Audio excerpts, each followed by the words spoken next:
Cuando hablamos de contratos y sobre todo cuando el legislador se refiere a un contrato, tradicionalmente ha pensado en un acuerdo entre dos partes, ¿sí?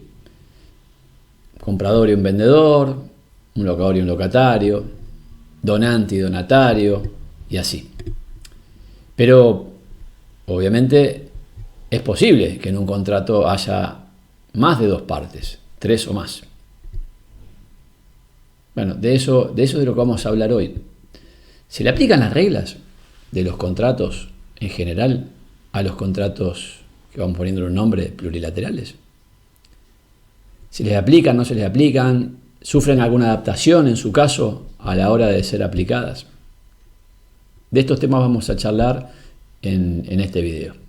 Soy Andrés Sánchez Herrero, especialista en contratos, y voy a examinar la figura de los contratos plurilaterales y su opuesto. Por ahora vamos a llamarlo los no plurilaterales.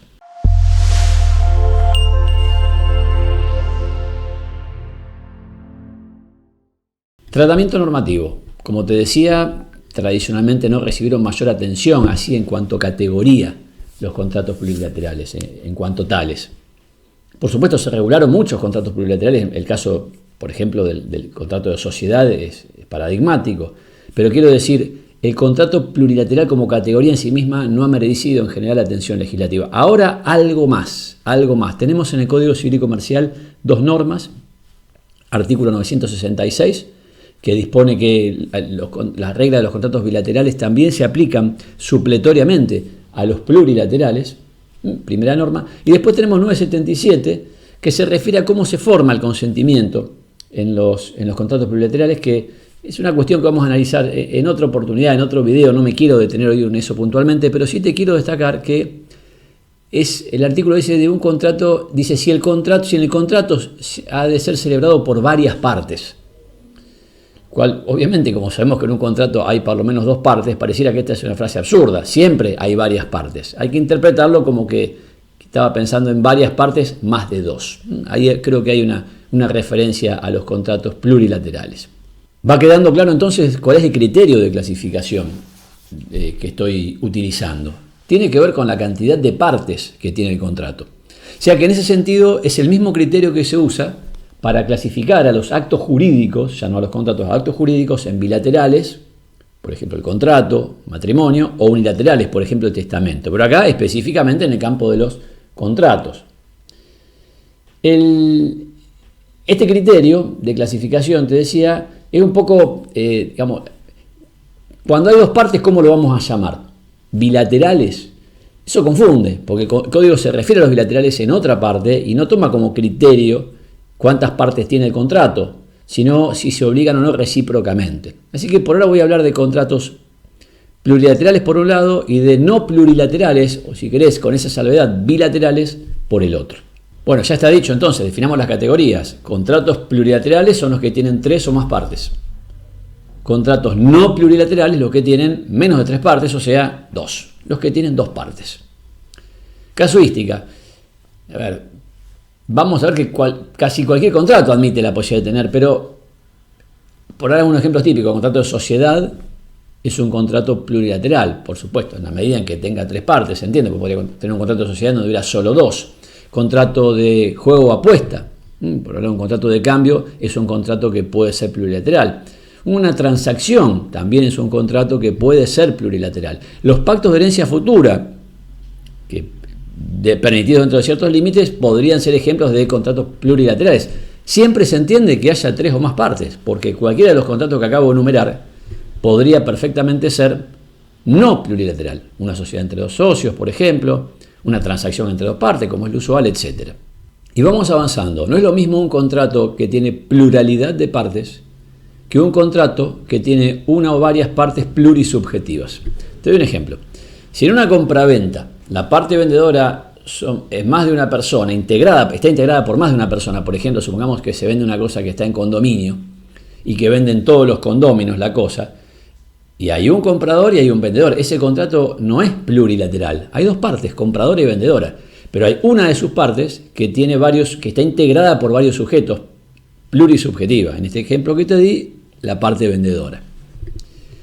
Otro punto interesante para destacar es el tema de la plurilateralidad actual y potencial. Fíjate que cuando definí al contrato plurilateral, dije, es el que tiene 3 o más partes. Tiene 3 o más partes. Digamos que exijo la plurilateralidad actual, en acto. Ahora, hay un sector de la doctrina que admite que también serían contratos plurilaterales los que están en potencia de tener más de 3 partes. Desde este punto de vista, una sociedad de 2 socios, en la medida que sea abierta, sería plurilateral para ellos. Porque si bien tiene solo 2 partes, podría tener más. Bueno, de acuerdo con las definiciones que he adoptado, obviamente, para mí, ese contrato no es un contrato plurilateral, por más que esté en potencia de serlo. Otra cuestión interesante para abordar es la del carácter abierto o cerrado de los contratos y su relación con los contratos plurilaterales. De nuevo, fíjate que en la definición que adopté, digo, contrato plurilateral es el que tiene 3 o más partes. No me refiero a que sea abierto como un requisito para que sea plurilateral. ¿Qué es un contrato abierto y qué es un contrato cerrado? Contrato abierto es el que puede sumar nuevas partes. Cerrado el que no. Bien, si un contrato tiene 3 o más partes, es plurilateral, por más que sea cerrado. Por supuesto, también si es abierto, es indiferente. Y si un contrato no es plurilateral, no lo será ni siquiera si es abierto, es decir, si existe la posibilidad de que se sumen nuevas partes. Esto te lo traigo a colación, te lo menciono, porque hay un sector de la doctrina, de nuevo, que entiende que la apertura sería una nota del contrato plurilateral, con lo cual no estoy de acuerdo, no veo de dónde surge esta posición. Lo único que hace falta es que tengan 3 o más partes. Eso es todo. Con eso ya hay un contrato plurilateral. Lo que no quita, es cierto, que en muchos casos, sobre todo en los asociativos, los contratos plurilaterales sean abiertos. Pero, insisto, no es una nota esencial. Y esto me lleva a otra cuestión, la de si los contratos plurilaterales son asociativos o de organización. De nuevo, con la definición que he adoptado, definitivamente no. Fíjate que en ningún momento aludía a la comunidad de fin, a la actividad común, a su organización, a nada por el estilo. Simplemente señalé que son contratos plurilaterales los que tienen 3 o más partes. 3 o más partes. ¿Qué es esto entonces? Que hay un sector de la doctrina que considera que el contrato plurilateral es aquel que es asociativo y de organización. Bueno, estamos mezclando las categorías. El contrato asociativo es aquel que tiene una comunidad de fin. El de organización, aquel que tiene una actividad en común que debe ser organizada para alcanzar ese fin común. Insisto, no hay nada en los contratos asociativos, plurilaterales, que reclame que sean además asociativos o de organización. Lo que no quita que muy comúnmente puedan serlo. Otro tema es el de su carácter duradero. Sí, los contratos plurilaterales pueden ser de duración. Suelen ser de duración. Pensar los ejemplos que te di. Mi contrato de sociedad, por ejemplo, ¿no? Uniones transitorias, consorcios de cooperación, agrupaciones de colaboración, en fin, son todos contratos. En general, los contratos, ¿por qué? Porque si son asociativos, son de duración. Y muchos contratos plurilaterales son asociativos. Analizo este tema en otro video. Pero no es una nota esencial, de nuevo. Y entonces vos podés tener un contrato plurilateral que no sea de duración. Ejemplo, una transacción plurilateral. ¿Cuál es el problema? ¿Es plurilateral? Sí. ¿Es de duración? No. ¿Qué relación tienen los contratos plurilaterales con los bilaterales? Bueno, ya está dicho. El código dice que se les aplican a los plurilaterales supletoriamente las reglas de los contratos bilaterales. Es una remisión un tanto extraña, porque la verdad que estamos hablando de contratos completamente distintos, los criterios clasificatorios. El plurilateral tiene que ver con que tenga 3 o más partes. ¿Con qué cantidad de partes tiene? El bilateral tiene que ver con si hay obligaciones recíprocas, ¿sí? Tema que analizo en otro video que te invito a ver. Así que sí, esta remisión está, no creo que aporte demasiado y sobre todo no hay que confundir las categorías. Obviamente el legislador, al haber dicho las reglas de uno se aplican al otro, nos está diciendo que son dos cosas distintas, si no, no tendría sentido la aclaración. Contrato plurilateral y persona jurídica. De nuevo, muchos contratos plurilaterales, dan nacimiento a una persona jurídica. Ejemplo, contrato de sociedad, contrato constitutivo de una asociación civil, por ejemplo. Pero no es una nota esencial. De nuevo, un contrato de juego o apuesta plurilateral obviamente no crea una persona jurídica, tampoco una transacción. Incluso contratos plurilaterales asociativos podría haber que no generen personas jurídicas.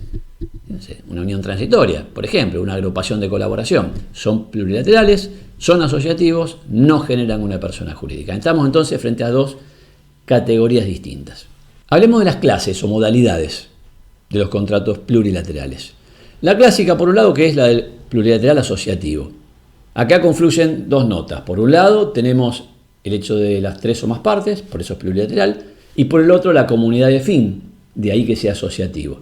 Por supuesto, esta categoría es la más conocida y el ejemplo típico que te puedo dar es el contrato de sociedad, por supuesto, siempre que se haya celebrado por tres o más socios.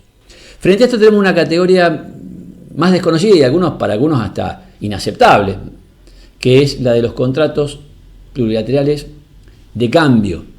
Contratos plurilaterales de cambio. Bueno, el contrato plurilateral de cambio lo que tiene es que hay tres o más partes, sin duda, pero son de cambio. O sea, las partes satisfacen su interés y su finalidad consiste en acceder a la prestación de las demás, no en realizar una actividad en común para alcanzar cierto fin y luego participar de los resultados de esa actividad. ¿Sí? Ejemplo, contrato de juego o apuesta sería un contrato de cambio plurilateral en caso de que tuviera tres o más partes. Y vamos llegando entonces al final, ¿no? Que es cuál es el régimen jurídico aplicable a los contratos plurilaterales, porque todas estas discusiones en definitiva tienen que tener una repercusión práctica. Bueno, a esto es a lo que me estoy refiriendo.